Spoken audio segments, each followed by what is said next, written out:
दुनिया बाल का नाम सुनकर हैरान रह जाती है, मगर ये नाम तकरीबन 3000 साल पुरानी तारीख से उभरता है।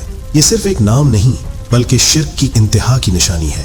कुरान में अल्लाह ताला फरमाते हैं, क्या तुम बाल को पुकारते हो और सबसे बेहतर पैदा करने वाले को छोड़ देते हो?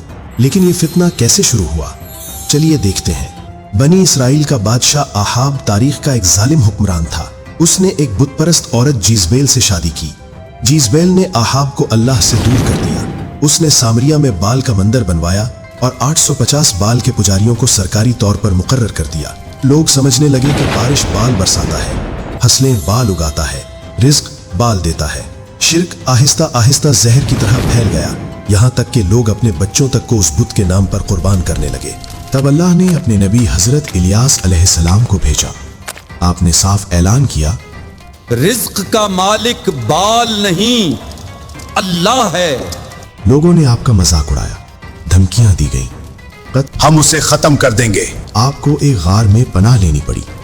फिर अल्लाह का फैसला आया, आसमान बंद, बारिश बंद। 1 साल, 2 साल, 3 साल, जमीन पत्थर बन गई, जानवर मर गए, लोग भूख से तड़पने लगे। अब कौम टूट चुकी थी। तब हजरत इलियास अलैहिस्सलाम वापस आए। आपने कहा, आज कोहे करमाल पर सब जमा हो जाओ। तुम अपने बाल के तमाम पुजारी बुलाओ और मैं अपने रब के नाम पर कुर्बानी पेश करूंगा।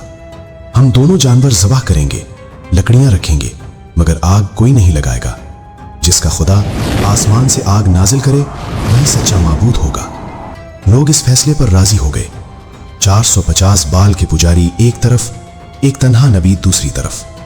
सुबह से दोपहर तक पुजारी चिल्लाते रहे, ए बाल जवाब दे, नाचना, चीखना, खुद को जख्मी करना, मगर आसमान खामोश रहा। सूरज तेज होता गया, गोश्त सड़ने लगा और बाल बेजान साबित हुआ। फिर बारी आई एक तन्हा नबी की। 12 पत्थरों की कुर्बानगाह बनाई गई, जानवर ज़िबह किया गया, लकड़ियां रखी गईं, फिर उसे पानी से भर दिया गया।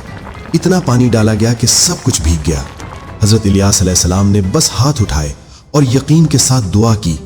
उसी लम्हे आसमान को चीरती हुई आग नाज़िल हुई। आग ने सिर्फ गोश्त नहीं जलाया बल्कि लकड़ियां, पत्थर और पानी तक सब कुछ राख कर दिया। लोग कांप उठे, बहुत से सजदे में गिर पड़े। नबी ने फिर दुआ की, बिजली चमकी और फिर तेज बारिश हुई। 3 साल से सूखी जमीन फिर से हरी हो गई।